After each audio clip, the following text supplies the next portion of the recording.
नमोस्तु नमोस्तु नमोस्तु। मेरा शंका यह है कि जो सोनगढ़ी हैं वे मुनिराजों को नहीं मानते हैं, लेकिन और उन लोगों ने जगह जगह पर अपने मंदिर भी बना लिए हैं, लेकिन जब भी वे कोई धार्मिक कार्यक्रम आयोजित करते हैं तो मुनि भक्तों के पास जाकर तरह तरह के ढोंग रचाते हैं, उन्हें रिश्तेदारी के नाम पर बहलाते हैं और उनको कहते हैं कि आप भले हमारे कार्यक्रम में मत आना। समझ गया भाई, अब मेरे को छेड़ करके उपद्रव मत लो। वैसे ही मैं प्रसिद्ध हूं, न्यारो पूत पड़ोसी दाखिल। जब तू बाप से अलग हो ही गया है तो अब मिलने की चेष्टा क्यों कर रहा है? हमारे यहां पूजा में स्पष्ट क्या, न्यारो पूत पड़ोसी दाखिल। यदि बेटा भी अलग हो जाए तो पड़ोसी की गिनती में आता है। अब उसे बाप के घर में आने के लिए बाप से पूछना पड़ेगा, ऐसे नहीं आ सकता, आता है तो चोर है। जब तुम अलग ही हुए हो तो फिर क्यों संबंध रखते हो? रहो ना, हमें लेना देना क्या है? हम तो तुमसे मिलने नहीं जा रहे हैं। पहली बात तो अलग क्यों हुए?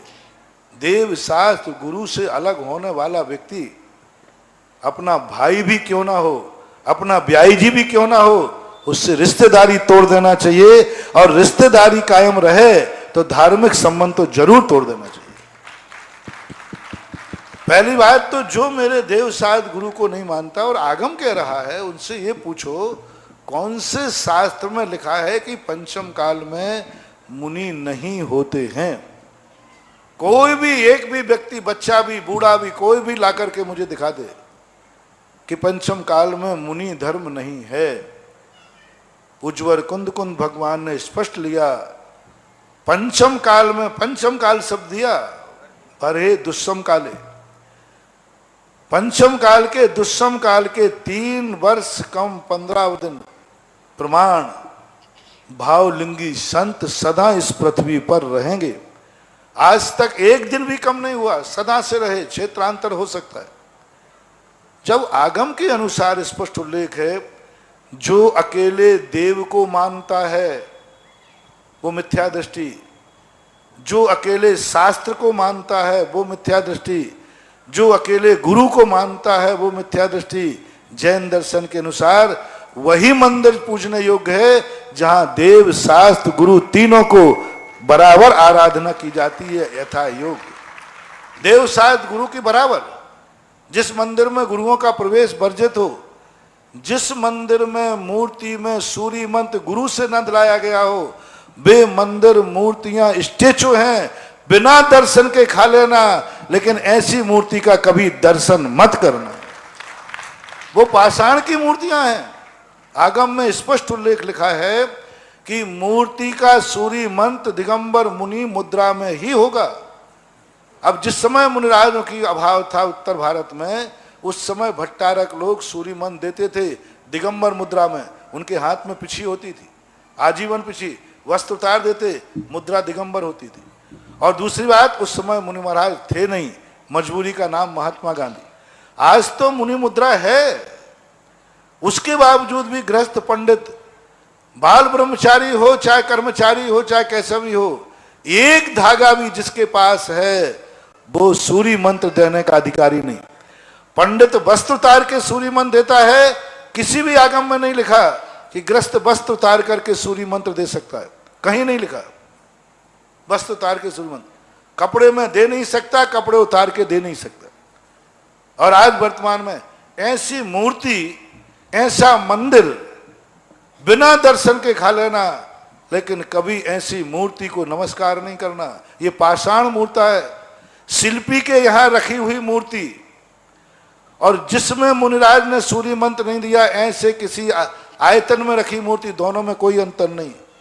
जिस मूर्ति में मुनि ने सूर्य मंत्र नहीं दिया हो, ऐसी मूर्ति को नमस्कार करना पाषाण मूर्ति है। हमारे पूज्य गुरुदेव आचार्य महाराज जब गिरनार यात्रा में गए, वहां पर मंदिर था सोनगढ़ का, मुश्किल से 10 कदम पर। दर्शन करने की बात श्रावकों ने पूछी, बोले भगवान हो तो दर्शन करूं, वो तो स्टेचू है। आचार्य श्री वंदना करने नहीं गए। और हमारे आचार्य श्री ने आज तक शायद कहीं किसी ऐसी मूर्ति को कभी नमस्कार नहीं किया जो मूर्ति वर्तमान में मुनि होते हुए भी किसी गृहस्थ पंडित ने सूर्य मंत्र दिया। तो जो आचार्य श्री को प्रमाण मानते हैं, जो आचार्य श्री को आज सर्वज्येष्ठ और श्रेष्ठ मानते हैं, उनको ऐसी मूर्तियों का नमस्कार भी नहीं करना चाहिए, वंदना भी नहीं करना चाहिए। रिश्तेदारी अलग है और धर्म अलग है। रिश्तेदारी अलग है, धर्म अलग है। धर्म अपने अपने स्वतंत्र है, रिश्तेदारी से धर्म को कभी नहीं बांधना। ऐसे लोगों के कार्यक्रमों कभी नहीं जाना। जो मुनिराज की फोटो तक लगाने में फेंक देते हैं। कोई तुम्हारे बाप की फोटो लातों से कुचल दे, तुम्हारे बाप की फोटो, और उसके यहां जाके तुम पानी पियाओगे। जो व्यक्ति तुम्हारे बाप को गालियां दे, तुम्हारे बाप की फोटो कुचल दे, तुम्हारे बाप की अवमानना करे, फिर भी तुम इतने भूखे प्यासे हो कि उनके यहां जाके पानी पियाओगे।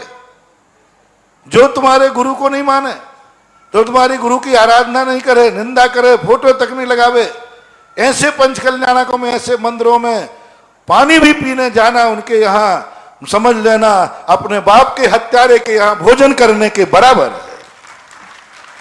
अपने बाप के हत्यारे के यहां भोजन करने के बराबर है। जो तुम्हारे गुरु को, ऐसे पंचकल्याणक में एक बार अशोक पाटनी के जीवन में आया।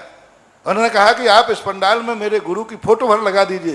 उन्होंने कहा नहीं लगाऊंगा, रिश्तेदारी नहीं, कुछ भी बना रहे, मैं ऐसे के यहां पानी नहीं पीऊंगा। जो स्पष्ट जानना, जो अपने मुनियों को नहीं मानता है, ऐसे दिगंबर जैनी कुछ हैं। यदि वे पंचकर्मा करते हैं, प्रतिष्ठा करते हैं, और उनके यहां उन्होंने भोजन पानी पे बुलाया, वहां पानी पी लिया, तो वो इतना ही पापी है कि उसने बाप के हत्यारे के यहां पानी पिया, गुरु के हत्यारे के यहां पानी पिया, ये बराबर पाप लगेगा। इसलिए रिश्तेदारी भी क्यों ना हो, दोस्त यारी भी क्यों ना हो, जिस पंचकल्याणक में मुनि नहीं, उस पंचकल्याणक में मुनि भक्त उस तरफ आंख उठा के देखेगा भी नहीं।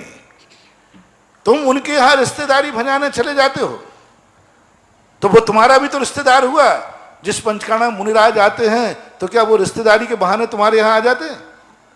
कुछ व्यवहार पक्ष वाले कहते हैं महाराज जी थोड़ी वो रिश्तेदारी निभाना पड़ती है। अच्छा, लेकिन तो वो भी तो तुम्हारा रिश्तेदारी है, और रिश्तेदारी के यहाँ पंचकर्मा है, यानी वो पक्ष कभी रिश्तेदारी निभाने के भी तुम्हारे में शामिल न हो जाए, और तुम इतने भुखमंगे हो कि रिश्तेदारी के नाम से चले जाओ। नहीं जाना चाहिए।